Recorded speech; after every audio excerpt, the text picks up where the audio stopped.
It's the 14th of July and this is your News Bite brought to you by eNCA.com. I'm Naledi Muleo and in your news today, court issues warrant of arrest for Khan in gold possession case.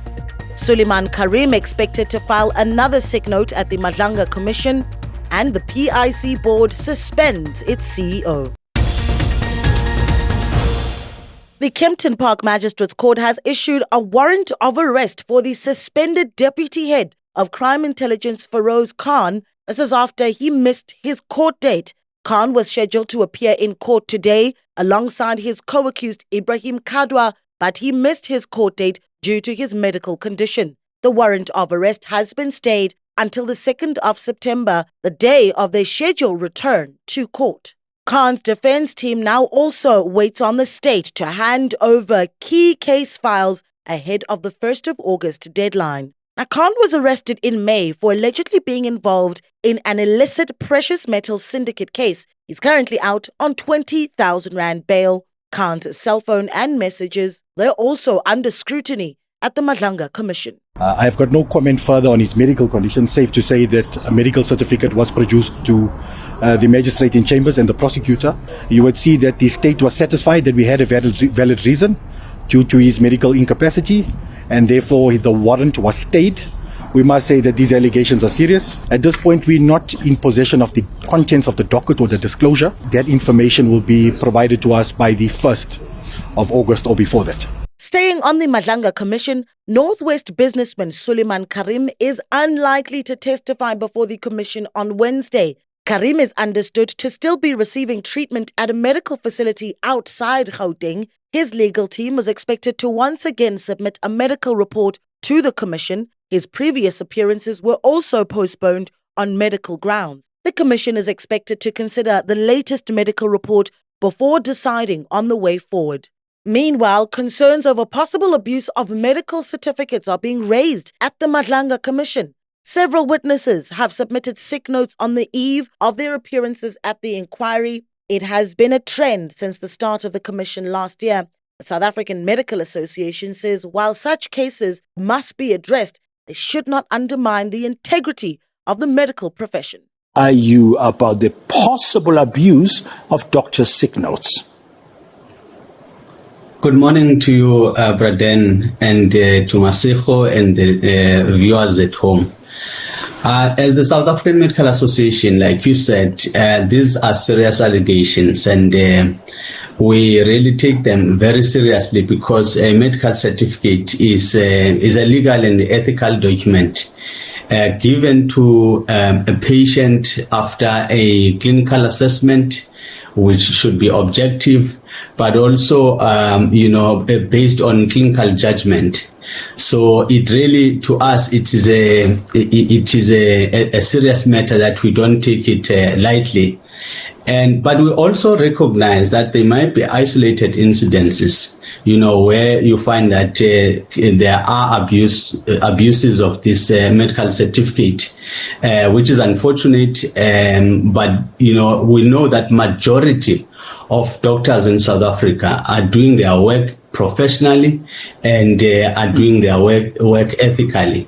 So we really are not happy to see incidents where this profession is dragged down because of certain individuals in the profession. With judges like Justice Madlanga raising concerns, as we heard him yesterday, about the type of sick notes presented to the commission by some of those who are supposed to testify there, is SAMA perhaps discussing this, or at the very least checking in with your members who might have issued the sick notes, what was on them, to ensure that all is in order and that there is no abuse of the system?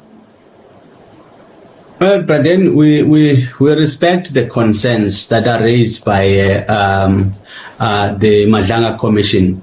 And, we also support accountability across all sectors, including the medical profession.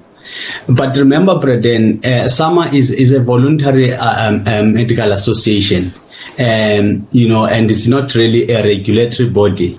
So, but our responsibility as the South African Medical Association, is really to promote ethics and professionalism, within our members. And this is what we do, with our webinars. This is what we do, encouraging professionals, especially trying to make sure that they also are held accountable, whenever there are issues that arise. If we know that person, obviously the medical association would be able to attend to that. But like I said, our role is really to promote, ethical practice and provide that guidance, professional guidance, to our members, and continuously reinforce these professional standards, of every medical professional. Yeah, Dr. Mzuko, just a question. I mean, how can a commission like the Madlanga one test the validity of that sick note? And I was just moving further afield, United Kingdom authorities have confirmed that blunt force trauma was the cause of death of the 3 victims in the Bedfordshire triple murder. British Zimbabwean national Ndodana Tshuma was arrested in South Africa on Friday in connection with the murders. Now, he's accused of murdering his wife and 2 daughters before fleeing the UK via Heathrow Airport using his British passport. Tshuma made a brief appearance in the Johannesburg Magistrates Court on Monday. The matter was postponed to the 22nd of July. This is to allow him to consult with legal representation and for authorities to verify his immigration status. National Police spokesperson Atlenda Mate confirmed that Tshuma was found in possession of an unlicensed firearm. Mate said he will first stand trial on the firearm charge before extradition proceedings to the UK can begin. We have to be trialed and sentenced and convicted in South Africa. He will have to serve that time first before he is extradited out of the country back to the UK. The PIC board has suspended its CEO Patrick Dlamini and its chief investment officer August van Heerden. A whistleblower report submitted last month accused Dlamini of acting unethically. The decision comes 2 weeks after Finance Minister Enoch Godongwana intervened with an agreement that the allegations would first be investigated by the PIC's internal audit. The board says the suspension is intended to give Dlamini an opportunity to respond to the allegations while the investigation is underway. Leon Smith has been appointed acting CEO. Western Cape Police are investigating 2 counts of murder. That's following a shooting that occurred at a Spaza-Shop in Lavender Street in Franschhoek. Police responded to reports of a shooting last night, and on arrival they found 2 men with gunshot wounds. They were transported to a medical facility for treatment and later they were declared dead. The motive for the shooting is said to be extortion-related and the suspects are yet to be arrested. In business news, FlySafair's Harith deal has been cleared for takeoff. The Competition Commission has recommended the approval of infrastructure investor Harith's acquisition of the airline. But there's a condition. Harith must ensure all airlines are treated fairly at Lanseria International Airport, where it also has an ownership interest. The watchdog says the deal must not give FlySafair an unfair advantage over rival airlines. Meanwhile, South Africa's largest diamond mine, De Beers, plans to pause mining at its Venetia mine for 2 years due to weak diamond prices.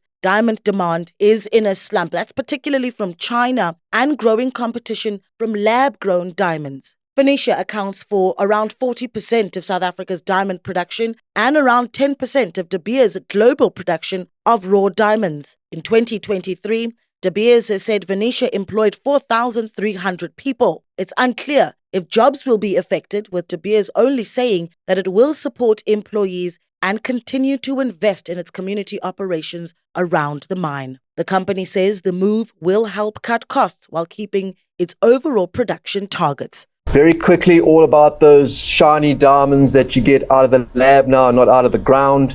That is a big concern. Those lab-grown diamonds are certainly setting the market back a little bit.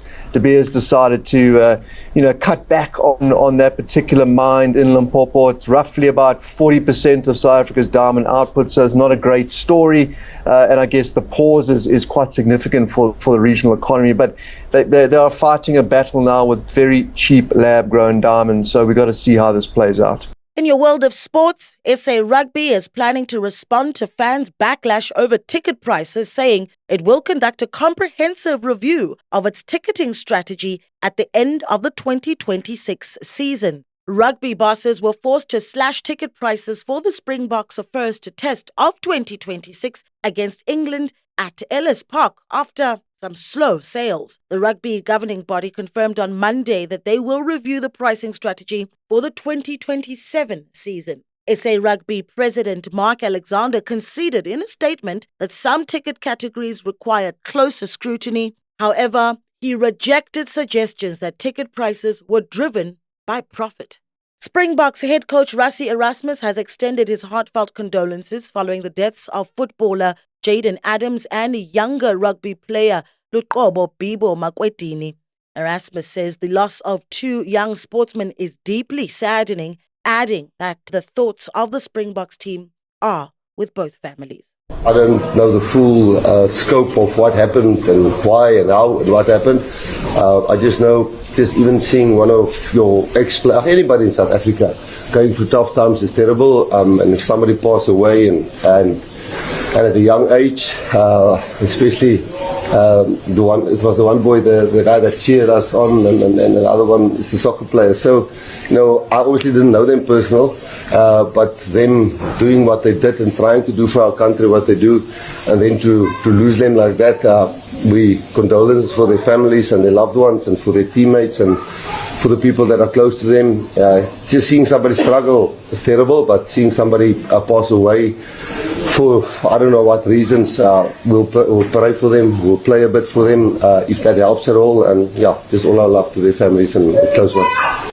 And in your international sports news, Lionel Messi is set for his first match against England after Argentina beat Switzerland in the World Cup quarterfinals. The 39-year-old Argentinian great has never taken on England. He will finally get the chance in Wednesday's World Cup semi-final. Messi won his 200th cap for the Albi Celeste in the group stage victory against Algeria and dreams of leading his country to the final once again. And finally, actor Sam Neill battled pneumonia before his unexpected death at age 78. A former co-star said, as some of Hollywood's biggest names mourn the Jurassic Park leading man, Neill died in Australia on Monday. His family described the loss as sudden and unexpected. The New Zealander had undergone treatment for lymphoma in recent years, but was cancer-free, his family added, without elaborating on the cause of his death. And that's how we wrap today's News Bite. For developments on these and more, keep an eye on eNCA.com and DSTV Channel 403.